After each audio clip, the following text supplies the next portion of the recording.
Haleluya, Yesus kita luar biasa. Mari kita siapkan hati kita untuk mendengarkan firman Tuhan. Kita tundukkan kepala kita, kita berdoa. Kami bersyukur kepadamu Tuhan, kami menyatakan bahwa Engkau sungguh luar biasa dalam hidup kami. Karena ada banyak hal, banyak perkara dalam kehidupan kami yang di luar pemikiran kami. Melampaui segala sesuatu dalam kehidupan kami, Engkau telah melakukannya. Terima kasih buat anugerah-Mu yang luar biasa dalam hidup kami. Terima kasih kami boleh memasuki minggu yang pertama di bulan Februari 2023. Terima kasih untuk tangan Tuhan yang kuat yang telah memegang kehidupan kami. Pagi hari ini kami menundukkan hati kami, menundukkan jiwa kami, menundukkan roh kami di hadapan-Mu. Tuhan pemilik kehidupan kami. Dan kami membuka jiwa kami bagi kebenaran firman-Mu. Karena kami percaya firman-Mu adalah terang bagi jalan-jalan kami. Firman-Mu penuntun bagi kehidupan kami. Firman-Mu sumber kekuatan dalam roh kami. Kami menyerahkan diri ke dalam tangan Tuhan dan menyerahkan setiap kami pagi hari ini ke dalam tangan Tuhan. Biarlah datang kerajaan-Mu. Jadi kehendak-Mu dalam hidup kami seperti di surga. Sesuai dengan doa-doa kami di hadapan-Mu Tuhan. Dan biarlah kami boleh diisi penuh oleh kebenaran firman-Mu. Kami bersyukur, kami sambut kebenaran firman-Mu. Di dalam nama di atas segala nama Yesus Kristus Tuhan. Haleluya. Kita yang percaya bersama katakan amin. Shalom. Tuhan Yesus baik bagi kita. Kita bersyukur kita boleh masuk di minggu yang pertama di dalam bulan yang baru. Bulan Februari 2023 di dalam kasih dan anugerah Tuhan. Di dalam kehidupan kita sebagai orang percaya, kita tahu kebenaran firman Tuhan. Tetapi masalahnya seringkali bukan di dalam pengetahuan, tetapi di dalam praktek kehidupan ya.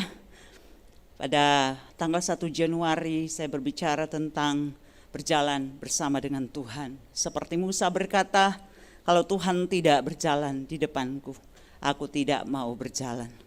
Dan di minggu pertama di dalam bulan Februari ini, satu hal yang menjadi perenungan pribadi dalam kehidupan ini adalah bagaimana sebagai orang percaya, kita adalah manusia yang hidup di dalam dunia ini, kita mempunyai keinginan, kita mempunyai harapan-harapan, tetapi seringkali ekspektasi kita atau harapan kita, keinginan-keinginan kita, dan apa yang kita pikirkan harus kita dapatkan dalam kehidupan kita, ternyata tidak sejalan dengan apa yang Tuhan inginkan. Dan sebagai orang percaya, hal yang terpenting dalam kehidupan ini adalah bagaimana menyelaraskan keinginan kita dengan kehendak Tuhan. Menyamakan untuk dapat selaras dengan kehendak Tuhan. Saya minta PowerPoint-nya dapat ditampilkan. Dan saya ingin sharingkan kebenaran firman Tuhan pada pagi hari ini. Tadi saya sudah kirimkan PowerPoint-nya. Menyelaraskan keinginan kita dengan kehendak Tuhan yang saya ambil di dalam seluruh kitab Yunus. Pasal 1 sampai pasal yang keempat. Tentu kita tidak akan bacakan semuanya pagi hari ini. Tapi saya percaya kita tahu kisah tentang Yunus. Kalau kita membaca di dalam seluruh kitab Yunus, mungkin kita baca secara melompat. Yang pertama di dalam Yunus pasal yang pertama, ayat 1 sampai ayat yang kedua. Yunus 1, ayat 1 sampai ayat yang kedua. Ya, datanglah firman Tuhan kepada Yunus bin Amitai demikian. Bangunlah, pergi ke Niniwe, kota yang besar itu. Berserulah terhadap mereka karena kejahatannya telah sampai kepadaku. Ayat 3. Tetapi Yunus bersiap untuk melarikan diri ke Tarsis.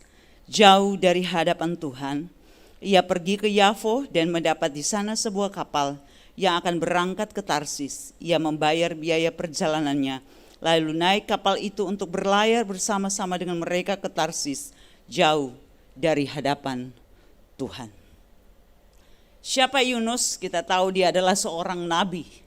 Tugas seorang nabi adalah seorang yang menerima pesan-pesan ilahi secara khusus untuk disampaikan kepada umat Tuhan. Dan Yunus adalah seorang yang tahu panggilan hidupnya, dia tahu tugasnya, dan dia seorang yang berada di dalam Tuhan. Kalau kita baca seterusnya kisahnya, dia tahu kenapa ada badai, dia mengerti. Dia tahu kenapa itu terjadi, dia tenang aja di tengah angin ribut, sehingga dia harus dibangunkan. Dan dia tahu dia penyebabnya. Jadi intinya Yunus adalah seorang yang sebagai seorang nabi pasti dekat dengan Tuhan. Tetapi ketika kita membaca masih dari pasal yang pertama ayat 1 sampai 3, ketika datang firman Tuhan kepada Yunus. Yunus, kamu bangun, pergi ke Niniwe, kota yang besar itu. Berseru kepada mereka. Karena apa? Bukan karena doa, mereka telah sampai ke telinga Tuhan. Karena kejahatan mereka telah sampai kepada Tuhan. Berarti ada banyak orang yang mengadu. Tuhan dalam kemahatauannya tahu persis. Tetapi berarti ada banyak orang benar juga yang mengadu pada Tuhan. Tuhan lihat kota besar yang jahat itu. Dan Tuhan bicara kepada nabinya, Yunus, kamu pergi ke situ. Tapi ayat 3 berkata, tetapi Yunus bersiap. Dia bersiap untuk apa? Bersiap untuk lari. Melarikan diri ke Tarsis. Jauh dari hadapan Tuhan, maksudnya Tuhan suruh pergi ke Niniwe. Nanti kita lihat petanya, dia mau pergi ke sana, ke Tarsis. Dan lancar semuanya, dapat kapal, dia bayar perjalanan, dan dia naik kapal itu, berlayar ke Tarsis. Jauh dari hadapan Tuhan, maksudnya adalah Tuhan suruh ke sana, dia ke sini. Dan dia ingin melepaskan diri dari apa yang menjadi tugas dan panggilannya itu. Yunus dan pergumulannya. Pertama, kita mau belajar dari Yunus, dan kita seringkali bersikap seperti Yunus ini. Keinginan Tuhan dan penugasannya. Pasal 1 ayat 1 sampai 2 dan 3. Tuhan punya keinginan dan Tuhan punya tugas. Dan itu disampaikannya kepada seorang yang sebenarnya dekat dengan Tuhan. Tapi pasal 1 ayat 3a ada konflik batin. Kita cuma ngebaca doang. Yunus bersiap. Apa yang dia siapkan? Dia tahu sebagai nabinya dia adalah seorang pembawa pesan. Tapi dia bersiap.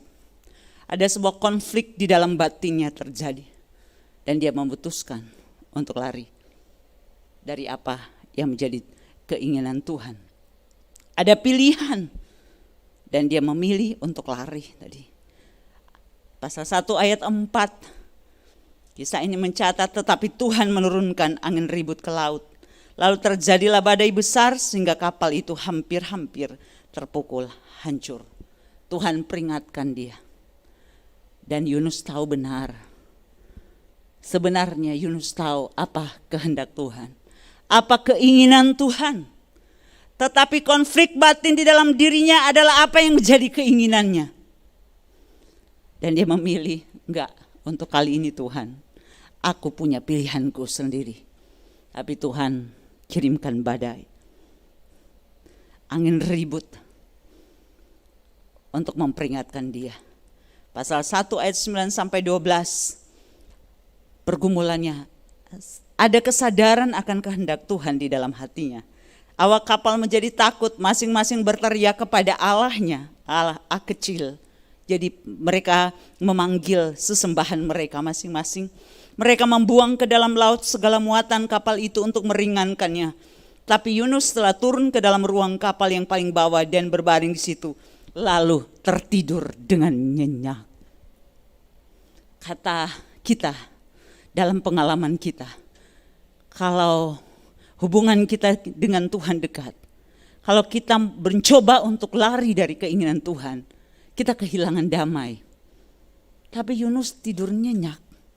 Pada waktu dia tahu, dia dengan sengaja tidak mengikuti apa yang menjadi keinginan Tuhan. Dia turun ke bagian bawah dan tertidur dengan nyenyak. Datanglah nakoda mendapatkannya sambil berkata, bagaimana mungkin engkau tidur begitu nyenyak?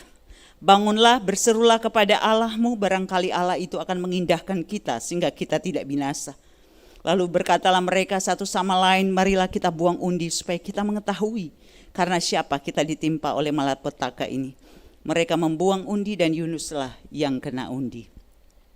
Berkatalah mereka kepadanya, beritahukanlah kepada kami, karena siapa kita ditimpa oleh malapetaka ini. Apa pekerjaanmu dan dari mana engkau datang? Apa negerimu dan dari bangsa manakah engkau? Sahutnya kepada mereka, aku seorang Ibrani. Aku takut akan Tuhan, Allah yang empunya langit yang telah menjadikan lautan dan daratan. Orang-orang itu menjadi sangat takut lalu berkata kepadanya, apa yang telah kau perbuat?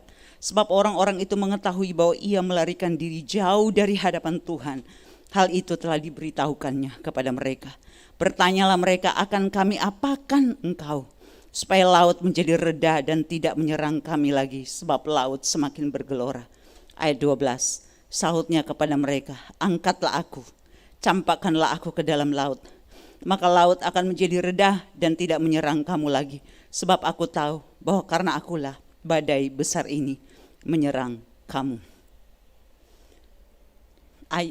Yunus tahu penyebabnya adalah dirinya. Sadar penuh akan pilihannya. Dan sebenarnya kalau kita coba cermati, karena sebenarnya dia sangat dekat dengan Tuhan. Dia dekat sama Tuhan. Kok orang dekat sama Tuhan bisa lari seperti itu? Akan kita telusuri alasan kenapa Yunus melakukan hal itu. Tetapi Tuhan gak mau menyerah. Yunus bilang, lempar saya ke laut. Intinya saya gak mau ke Niniwe. Tarsis itu hanya sebuah pelarian dari panggilan dan pengutusan Tuhan ke Niniwe, kota besar yang jahat itu. Tapi Tuhan, dalam penentuan Tuhan, waktu dia dicampakkan, dia tinggal di dalam perut ikan besar, tidak disebut paus di situ, saudara. Ikan besar, di mana dia dapat hidup di dalamnya. Dan di dalam situ Yunus, dia tahu, dia berseru kepada Tuhan. Dia berseru kepada Tuhan. Walaupun dia menyadari dia salah. Itu di dalam Yunus 2. Berdoalah Yunus kepada Tuhan Allahnya dari dalam perut ikan. Jadi dia takut akan Tuhan. Dia dekat dengan Tuhan. Ternyata orang yang dekat dengan Tuhan ngerti apa keinginan Tuhan. Bisa memilih sesuatu yang bertentangan dengan Tuhan. Dengan kehendak Tuhan, karena Tuhan memang memberikan kehendak bebas dalam diri setiap orang. Tuhan gak nyetir kita ke kiri, ke kanan. Kalau kita bilang kita gak mau, Tuhan gak maksa. Tetapi akibatnya, apa yang kita pilih itu yang kita jalani. Tapi ada dalam kasih sayang Tuhan, di dalam perut ikan, ternyata Yunus berdoa. Yunus gak takut dicampakkan dalam laut. Tapi dalam kasih sayang Tuhan, Tuhan kirim ikan besar untuk menelan, gak dimakan dianya, ditelan. Dalam kesusahanku aku berseru. Jadi dia berdoa dan ada ucapan syukur loh di dalam ayat 9. Tetapi aku dengan ucapan syukur akan mempersembahkan kepadamu. Apa yang kunasarkan akan kubayar, keselamatan adalah dari Tuhan. Ayat 7 mundur, ketika jiwaku letih lusuh di dalam aku, teringatlah aku kepada Tuhan dan sampailah doaku kepadamu ke dalam bait-Mu yang kudus. Dalam perut ikan, dia gak teriak-teriak panik. Itu menandakan sebenarnya dia tahu siapa Tuhan yang dilayaninya. Cuma dalam kasus ini, dia punya keinginan dan keinginannya berbeda dengan apa yang Tuhan mau. Ayat 10, lalu berfirmanlah Tuhan kepada ikan itu, dan ikan pun memuntahkan Yunus ke darat. Pasal yang ketiga ayat 1, datanglah firman Tuhan kepada Yunus untuk kedua kalinya. Demikian, bangunlah, pergilah ke Niniwe, kota yang besar itu, dan sampaikanlah kepadanya seruan yang kufirmankan kepadamu. Tuhan gak bilang, ya karena kamu gak mau, sudahlah aku utus kamu ke tempat lain. Tapi Tuhan bilang, kamu tetap pergi ke tempat itu. Dan ayat yang ketiga, bersiaplah Yunus, lalu pergi ke Niniwe sesuai dengan firman Allah. Di dalam fase ini Yunus dan pergumulannya, Tuhan memulihkan panggilannya. Dan dia mengambil keputusan di dalam ayat yang ketiga dari pasal 3 untuk memenuhi apa yang menjadi kehendak Tuhan. Bersiaplah Yunus lalu pergi ke Niniwe sesuai dengan firman Allah. Niniwe adalah sebuah kota yang mengagumkan besarnya. 3 hari perjalanan luasnya. Mulailah Yunus masuk ke dalam kota itu sehari perjalanan jauhnya. Lalu berseru, 40 hari lagi maka Niniwe akan ditunggang balikan. Pesan Tuhan yang disampaikan Yunus kepada Niniwe apa? 40 hari lagi kota ini akan ditunggang balikan. Itu Tuhan hendak membinasakan karena kejahatan mereka. Tapi Tuhan mengutus seorang nabi untuk memberitahukan kepada mereka apa yang akan Tuhan lakukan. Karena tugas seorang nabi, suara kenabian adalah untuk mengingatkan umat manusia, suatu masyarakat, suatu bangsa atau umat Tuhan tentang apa yang akan Tuhan lakukan. Nubuatan itu sesuatu yang belum terjadi, tapi akan Tuhan lakukan. Dan firman Tuhan katakan Tuhan tidak melakukan sesuatu tanpa memberitahukan kepada nabi-nabinya.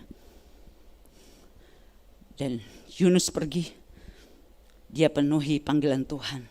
Tetapi kita lihat setelah dia melakukan apa yang Tuhan mau, apa yang terjadi.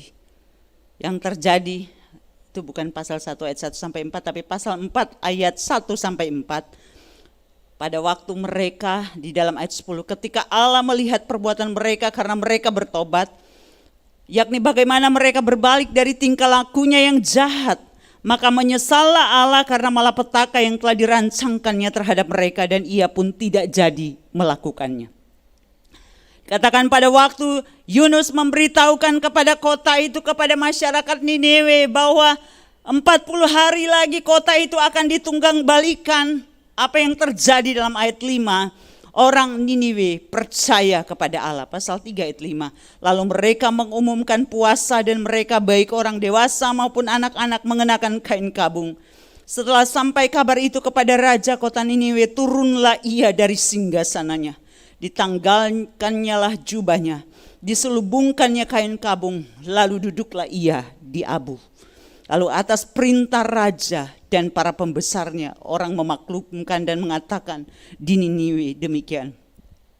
Manusia dan ternak, lembu sapi dan kambing domba, tidak boleh makan apa-apa, tidak boleh makan rumput dan tidak boleh minum air. Haruslah semuanya manusia dan ternak berselubung kain kabung dan berseru dengan keras kepada Allah. Serta haruslah masing-masing berbalik dari tingkah lakunya yang jahat dan dari kekerasan yang dilakukannya. Terjadi pertobatan massal. Mulai dari raja turun dari singgasana, tanggalkan jubah kebanggaan dan kebesarannya, berselubungkan kain kabung dan abu. Bukan hanya manusia, tapi ternak disuruh puasa. Mana tahu Tuhan dalam kasih sayangnya mau menyelamatkan mereka. Dikatakan 9, siapa tahu mungkin Allah akan berbalik dan menyesal serta berpaling dari murkanya yang bernyala-nyala itu, sehingga kita tidak binasa. Dan mereka dalam satu seruan Yunus, mereka bertobat. Nah, kalau di sini kira-kira berapa kali berseru untuk orang bisa bertobat? Sampai keluar lidah belum tentu ada satu yang bertobat. Bukan di sini sudah bertobat semua. Tapi satu hal, di kota Niniwe, satu kali perjalanan dalam satu hari, Yunus menyatakan apa yang akan Tuhan lakukan. Dari raja, pembesar, manusia sampai ke ternak, berselubungkan kain kabung, menaruh abu di kepala, berdoa dan berpuasa. Surga mendengar. Pertobatan terjadi. Tapi pasal 4, pasal yang terakhir berkata, tetapi hal itu sangat mengesalkan hati Yunus. Lalu marahlah ia. Dan berdoalah ia kepada Tuhan. Katanya, ini alasannya. Tuhan, bukankah telah kukatakan itu ketika aku masih di negeriku? Itulah sebabnya maka aku dahulu melarikan diri ke Tarsis. Sebab aku tahu bahwa Engkaulah Allah yang pengasih dan penyayang, yang panjang sabar dan berlimpah kasih setia, serta yang menyesal karena malapetaka yang hendak didatangkannya. Ayat 3, jadi sekarang ya Tuhan, cabutlah kiranya nyawaku, karena lebih baik aku mati daripada hidup. Tetapi firman Tuhan, layakkah engkau marah? Dia bilang, Tuhan ini sebabnya aku lari. Aku gak mau, karena kalau aku pergi, ini buktinya. Waktu saya sampaikan pesan Tuhan, pertobatan massal terjadi, Tuhan gak jadi hukum mereka. Hari ini kita berdoa buat keselamatan jiwa yang terhilang. Tapi waktu itu di Niniwe, Yunus gak rela. Kenapa? Karena kalau mereka bertobat, Tuhan gak jadi hukum. Karena dalam hatinya, di keinginannya, Niniwe itu harus dihukum. Terlalu jahat. Kalau kita buka sejarah, Niniwe adalah bagian dari bangsa Asyur yang sangat kejam pada masa itu. Kalau mereka menahan tawanan, itu dijemur dan dikuliti. Tidak ada bangsa yang paling kejam pada masa itu, lebih daripada bangsa Asyur. Kejahatan mereka luar biasa. Dan Yunus seperti hati banyak manusia, hati kita juga ya. Kalau orang jahat terus kena, siapa yang suka bilang, kapok kon, makanya rasain lo. Iya, banyak anak Tuhan masih ngomong gitu ya. Kadang kita kalau orang terlalu jahat, orang yang menghina Tuhan, orang yang macam-macam, pas dia kena apa? Syukur. Yunus mewakili semua perasaan dan keinginan manusia. Manusiawi. Lebih senang kalau yang jahat banget itu mati, dihukum, daripada bertobat. Itu alasan kenapa Yunus gak mau ke Niniwe. Bukan karena dia gak takut akan Tuhan. Sebenarnya dia bukan mau menjadi pembangkang. Tapi karena dia gak rela. Bangsa ini nanti dengar pesan Tuhan. Nanti bertobat. Hati Tuhan sayang. Ini kan Tuhan, makanya aku gak mau pergi. Satu kali dia menyampaikan. Orang-orang bertobat, pertobatan massal. Karena ada pesan kenabian seorang Yunus yang pernah mau pergi di tempat yang jahat. Dia kan bergumul, bisa aja dia habisin di situ bangsa yang jahat. Tapi dia tahu sebagai seorang pembawa pesan Tuhan dalam perlindungan Tuhan, dia hanya harus menyampaikan itu. Tapi yang dia paling gak inginkan adalah kalau Tuhan gak jadi menghukum Niniwe. Keinginan manusia dan kehendak Tuhan beda. Kita selidiki antara hati Allah dan hati manusia, sifat ilahi dan sifat manusiawi itu bertentangan. Ada banyak hal dalam kehidupan kita, kita maunya A, Tuhan maunya B. Sebenarnya kita bukan membangkang, kita tahu apa yang Tuhan mau, tapi kita punya keinginan sendiri. Bahkan ada kalanya ketika kita berdoa, kita sudah pikir di dalam pikiran kita bahwa Allah harus menjawab doa kita seperti apa yang ada di dalam pikiran kita, betul? Sering kan? Ngatur Tuhan, bahkan di dalam doa. Jadi doa itu ada dua macam. Doa yang sudah pasti sesuai kehendak Tuhan adalah seperti yang di firman Tuhan. Doa bagi keselamatan jiwa, memang Tuhan bilang berdoa untuk orang-orang yang perlu Tuhan, jadi gak bakalan salah. Doa untuk kota dan bangsa, untuk pemerintah, ya. Tapi kadang doa untuk keinginan kita, doa untuk sesuatu yang kita masih ragu ini sebenarnya maunya Tuhan apa. Dan kita sudah berdoa, Tuhan saya maunya ini. Siapa yang suka berdoa seperti itu? Saya maunya ini. Nah kalau Tuhan bilang, tapi saya tidak mau itu. Bagaimana? Klaim ini, klaim itu. Selidiki dulu sesuai enggak dengan kehendak Tuhan. Main klaim-klaim iman. Iman tidak bertentangan dengan firman. Iman tetap sejalan dengan kehendak Tuhan. Enggak ada iman yang bertentangan dengan kehendak Tuhan. Ya kan? Zaman dulu ada klaim ini, klaim itu. Lihat dulu. Karena manusia enggak ingin menderita. Ukuran manusia berkat itu adalah materi. Maka mereka klaim itu berkat. Kalau menderita enggak berkat. Kalau ini Tuhan bilang apa? Kalau barang siapa mengikut aku, ia harus menyangkal dirinya, memikul salibnya dan mengikut aku. Berat keinginan kita. Enggak sejalan, enggak selaras dengan apa Tuhan mau. Tapi Tuhan dalam kasih sayangnya besar mengerti. Dan dia mau menolong kita melalui mengingatkan kepada kita seperti halnya Yunus. Kita lihat kota Niniwe sekilas.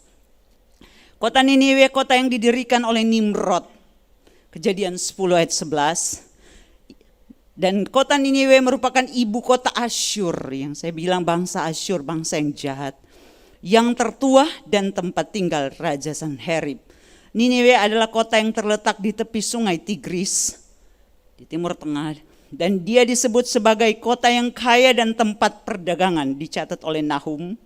Kota penumpah darah, suka membunuh. Nahum 3 ayat 1.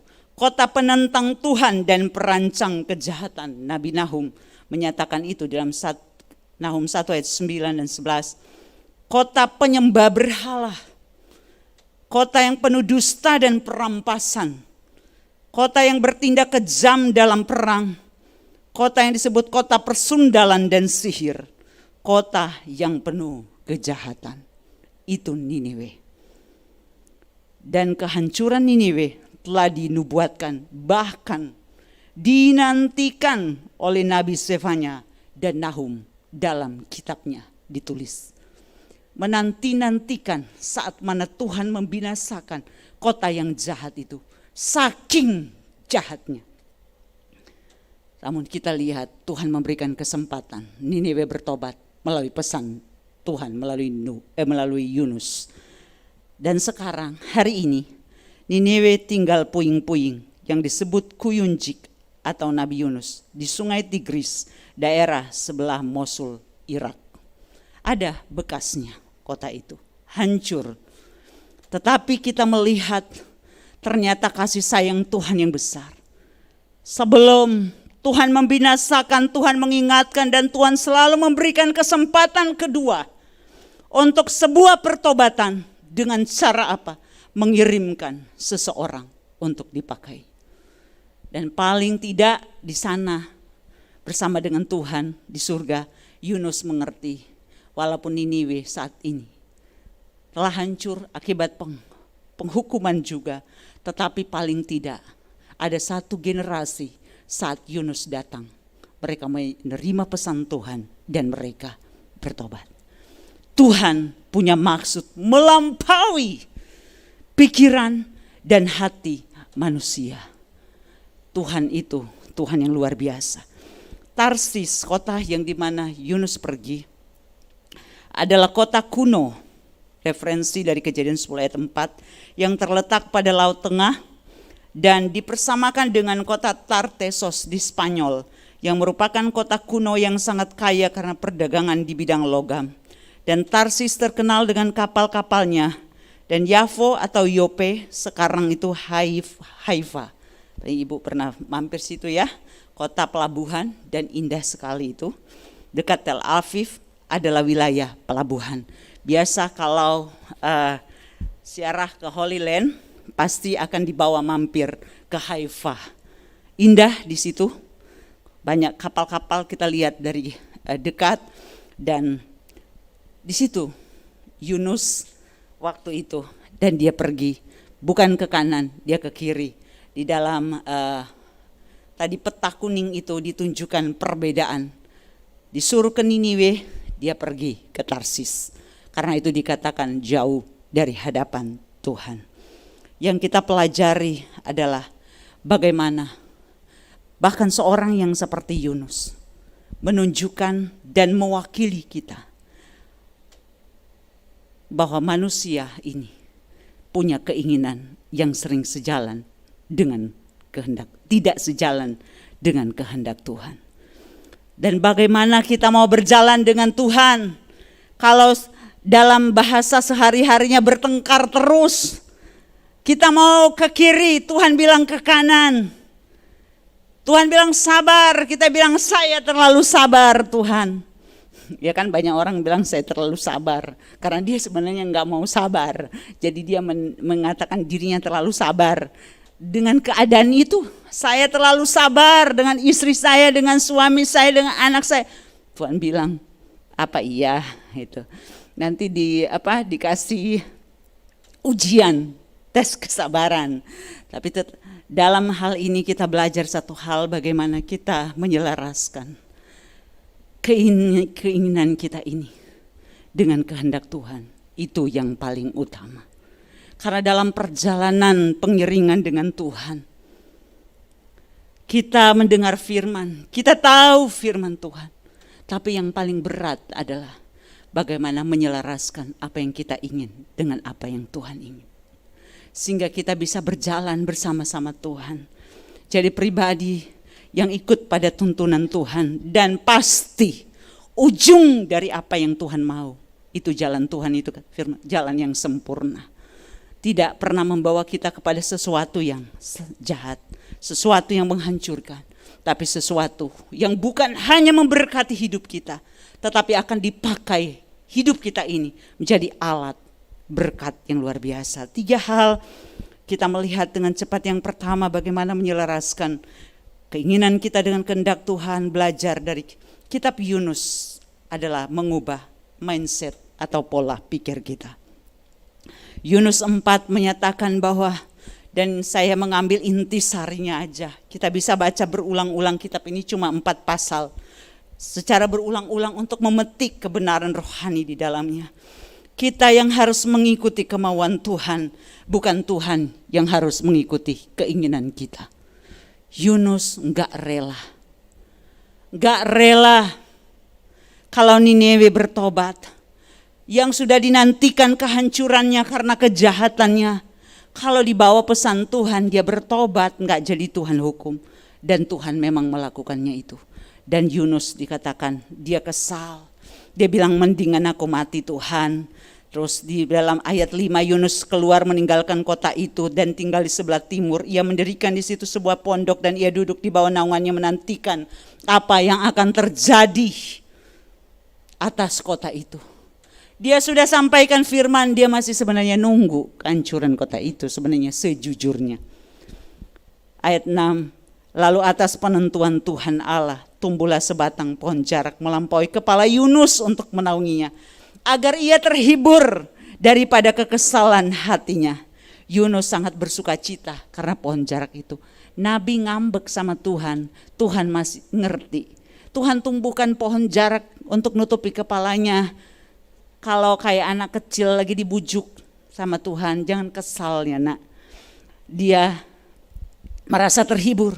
Tapi esokan harinya ketika fajar menyingsing, atas penentuan Allah datanglah seekor ulat yang menggerek pohon jarak itu sehingga layu. Sesudah matahari terbit, maka atas penentuan Tuhan Allah bertiuplah angin timur yang panas terik sehingga sinar matahari menyakiti kepala Yunus. Lalu rebalah ia lesu dan berharap supaya mati. Katanya, lebih baiklah aku mati daripada hidup. Tetapi firman Allah kepada Yunus, layakkah engkau marah karena pohon jarak itu? Jawabnya, selayaknya aku marah sampai mati. Bayangin dia bilang sama Tuhan seperti itu. Karena sebenarnya dia punya hubungan yang dekat dengan Tuhan. Lalu Allah berfirman, engkau sayang kepada pohon jarak itu, yang untuknya sedikit pun engkau tidak berjerih payah, dan engkau tidak tumbuhkan yang tumbuh dalam satu malam dan binasa dalam satu malam pula. Bagaimana tidak aku sayang kepada Niniwe, kota yang besar itu, yang berpenduduk lebih dari 120.000 orang, yang semuanya tak tahu membedakan tangan kanan dari tangan kiri dengan ternaknya yang banyak. Tuhan bilang, Yunus, kalau kamu sayang sama pohon itu, dia diberikan pengertian, diberikan pencerahan di dalam pikirannya. Apalagi hati Tuhan, gak mungkin gak sayang, gak mungkin biarin jiwa-jiwa itu binasa. dalam kasih sayang yang besar Tuhan memberikan pengertian. Satu hal yang dapat menolong saya dan saudara juga, kalau Yunus yang sehebat itu bisa mengalami hal itu. Saya tahu kita semua pernah mengalami hal itu. Yang pertama adalah bagaimana mengubah pola pikir kita. Bahwa kita yang harus mengikuti kemauan Tuhan, bukan Tuhan yang harus mengikuti keinginan kita. Bukankah sebagai anak-anak Tuhan kita sering bersikap seperti Yunus, kekanak-kanakan? Kalau Tuhan gak ikut, kalau Tuhan gak jawab doa saya gak mau ke gereja. Tuhan gak jawab doa saya, Tuhan gak sembuhkan, saya gak mau melayani. Itu iman anak kecil. Kalau Tuhan, padahal kita hidup, kita beribadah, kita melayani karena Tuhan adalah Tuhan yang layak untuk dilayani. Karena kita tidak menyembah, kita tidak berdoa, kita tidak ikut Tuhan, tidak akan pernah mengurangi kemuliaan dan kebesaran Tuhan. Kita yang rugi, bukan Tuhan. Satu hal, kita diciptakan untuk Dia. Tuhan punya caranya sendiri untuk bekerja. Kebenaran-kebenaran rohani yang saya sharingkan. Kita hanya perlu menyerahkan diri untuk bekerja sama dengan Dia mewujudkan rencananya. Inilah pengertian yang Tuhan berikan kepada Yunus. Tuhan itu punya caranya sendiri untuk menolong kita di tengah pergumulan dan masalah kita. Tuhan punya caranya. Kita hanya perlu menyerahkan diri untuk bekerja sama seperti apa yang Tuhan minta dalam hidup Yunus untuk mewujudkan rencana Tuhan. Itulah hal yang tertinggi yang Tuhan mau dalam hidup saya dan saudara sebagai anak-anaknya. Ikut kemauan Tuhan. Ketika kita melayani Tuhan untuk melakukan suatu tugas, bahkan sadari bahwa kita ini hanya alat yang hanya akan berguna jika di dalam tangan Tuhan. Yunus dipakai oleh Tuhan untuk satu tugas yang berguna dan tidak akan pernah disesali dalam sejarah kehidupan. Karena di tengah kejahatan bangsa Asyur, kejahatan ini, ada seorang Yunus yang pernah mau untuk pergi dan menanggung semua resiko untuk pergi ke situ. Kebaikan Tuhan bagi Niniwe, kebaikan Tuhan bagi Yunus. Hidup kita yang kita perlu pelajari adalah dalam perjalanan kehidupan pengiringan kita kepada Tuhan. Bagaimana kita menyesuaikan dan menyerahkan cara berpikir kita kepada kebenaran firman dan keinginan Tuhan. Bahkan di dalam doa kita. Ketika kita berkata, datanglah kerajaan, jadilah kehendakmu seperti di bumi seperti di surga. Berarti kita menyerahkan diri kita untuk dituntun oleh Tuhan. Menyerahkan segala keinginan kita untuk berjalan selaras dengan Tuhan. Hal yang kedua, lakukan segala sesuatu dengan iman, bukan bergantung pada perasaan. Karena perasaan manusia itu berubah-ubah, naik turun, up and down. Tapi iman yang sejati itu stabil. Iman sejati tertuju kepada Tuhan, bukan bergantung pada perasaan. Itu gambaran yang dinyatakan bagaimana perasaan sungguh mempengaruhi hati Yunus. Dia bergerak dengan perasaan, dengan rasa marah dan benci kepada bangsa yang jahat itu. Tapi Tuhan mengajarkan bahwa seorang yang ikut Tuhan, seorang yang melayani Tuhan, hati dan jiwanya tertuju kepada Tuhan. Sehingga apapun yang menjadi pesan Tuhan, kita bisa terima dengan terbuka.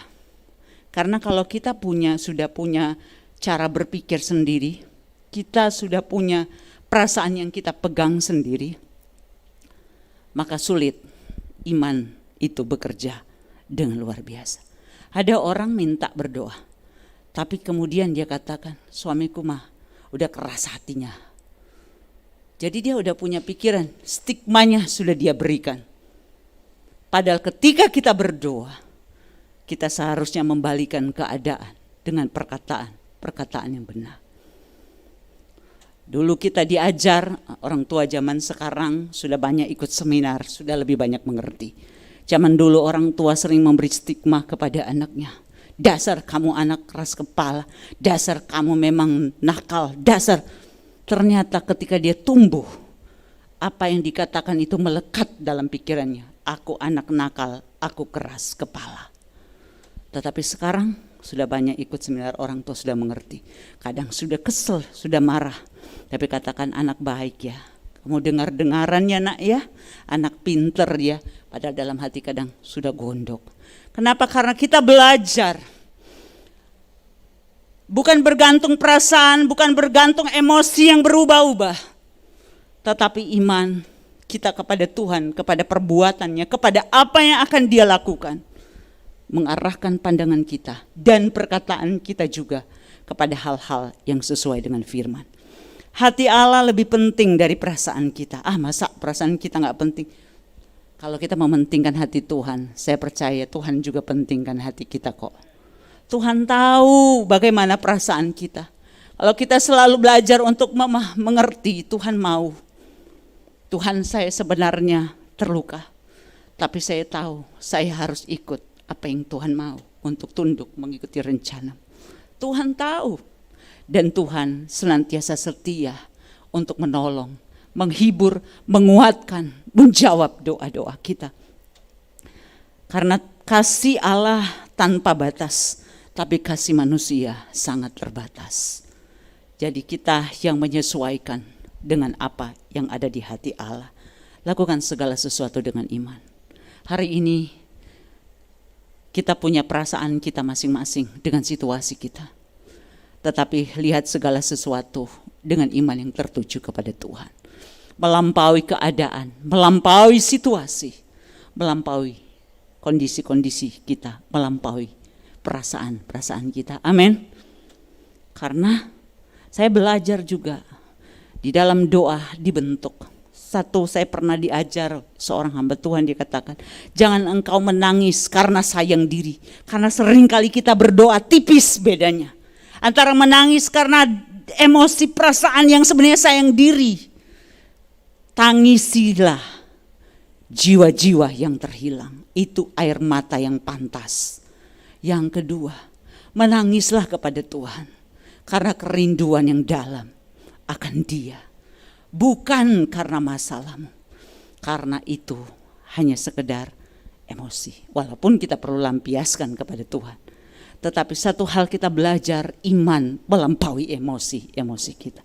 Berjalan dengan iman, lakukan segala sesuatu dengan iman. Dan saya percaya Tuhan pasti menolong kita. Saya pernah melewati masa-masa itu. Dan bagaimana saya mentreatment diri saya untuk belajar melihat Tuhan. Berjalan dengan iman, bukan dengan perasaan. Ada masa-masa kesedihan yang tidak bisa ditahan. Sepanjang hari mencuci baju, mencuci piring, saya menaikkan bahasa roh. Ketika kesedihan sangat tidak bisa ditahan. Saya tidak ingin berteriak, saya tidak ingin melakukannya, saya berbahasa roh. Sepanjang hari, anak-anak saya tahu untuk apa? Membuat iman saya melampaui perasaan ini. Karena kalau diikuti nggak akan pernah ada habisnya. Perasaan ini kalau ada diikuti semakin hari semakin sayang diri, berpusat kepada diri sendiri. Tetapi treatment diri ini untuk berjalan di dalam roh, percaya kepada Tuhan yang hidup, yang terakhir. Tunaikanlah tugas panggilan kita dengan setia. Yunus 4 ayat 10-11. Tuhan menunjukkan bahwa kepentingan Tuhan harusnya menjadi prioritas hidup kita. Karena saya katakan, jika apa yang penting bagi Tuhan menjadi penting bagi kita, maka apa yang penting bagi kita menjadi urusan Tuhan untuk dikerjakan. Kadang kita salah prioritas, kebalik. Kita ngejar keinginan kita. Tuhan nomor 2. Itu sebabnya kita gak pernah dapatkan itu. Tapi ketika Tuhan dan kepentingan yang menjadi prioritas kita, maka Matius 6 ayat 33, carilah dahulu kerajaan Allah dan kebenarannya, kehendaknya di situ semua, maka semua akan ditambahkan. Berkat mengikuti hidup kita. Jangankan yang kita doakan, yang enggak kita doakan aja Tuhan suka berikan. Karena kita mementingkan apa yang menjadi kepentingannya. Kerjakan bagian kita dan selebihnya adalah urusan Tuhan. Yunus karena emosi karena pikirannya, perasaan manusiawinya lebih kuat waktu itu. Dia pikir dia gak mau. Padahal Tuhan cuma minta apa? Kamu beritakan. Urusan mereka bertobat apa gak bertobat. Itu kemudian Tuhan yang bekerja dengan caranya. Jadi kadang-kadang kita belajar juga dari Yunus ini. Orang bertobat dia gak rela. Intinya sebenarnya yang kita pelajari adalah yang terpenting lakukan tugas kita. Itu saja. Urusan bagaimana nanti kita serahkan kepada Tuhan. Apapun yang kita lakukan, lakukan seperti kepada Tuhan dan bukan untuk manusia. Saya tidak tulis ayatnya, tapi kita pasti sudah tahu Kolose 3 ayat 23. Apapun yang kita lakukan seperti kepada Tuhan. Kok bisa ambil dari kitab Yunus itu? Iya, makna yang kita dapat pelajari dari kebenaran rohani yang kita gali, tarik keluar bagi kehidupan kita adalah Yunus ini terlalu mikir dia apa yang dia lakukan untuk orang Niniwe, bukan apa yang dia lakukan sesungguhnya untuk Tuhan. Urusan mereka bertobat, gak bertobat itu pilihan mereka. Kasih Tuhan ada dan kita hanya perlu menjadi alat dalam tangan Tuhan. Tunaikanlah tugas kita. Saya dan saudara punya tugas di sepanjang tahun ini untuk tetap maju, untuk tetap hidup dalam kehendak Tuhan, untuk tetap melayani, bekerja, mencari nafkah, menghidupi kehidupan kita.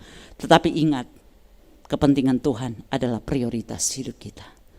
Hari ini kita masih bergumul, kenapa begini, kenapa begitu. Serahkan kepada Tuhan. Berjalan bukan berdasarkan perasaan dan keadaan. Berjalan dengan mata yang tertuju kepada Tuhan. Dan lakukan saja tugas kita. Di dalam hidup keluarga, dalam pekerjaan kita, dalam pelayanan, dalam apapun juga. Tuhan adalah Tuhan yang setia. Amin. Yunus ketika dia taat, Tuhan menunjukkan buahnya luar biasa. Pertobatan massal terjadi. Ketika dia kesal pun Tuhan hibur dia. Tuhan berikan dia pengertian bahwa hati Tuhan dan hati manusia seringkali tidak selaras. Tapi bagaimana kita belajar untuk menyelaraskan keinginan kita dengan kehendak Tuhan. Dan hasilnya pasti akan membawa kemuliaan Tuhan, mendatangkan berkat bagi hidup saya dan saudara. Mari kita tundukkan hati kita di hadapan Tuhan.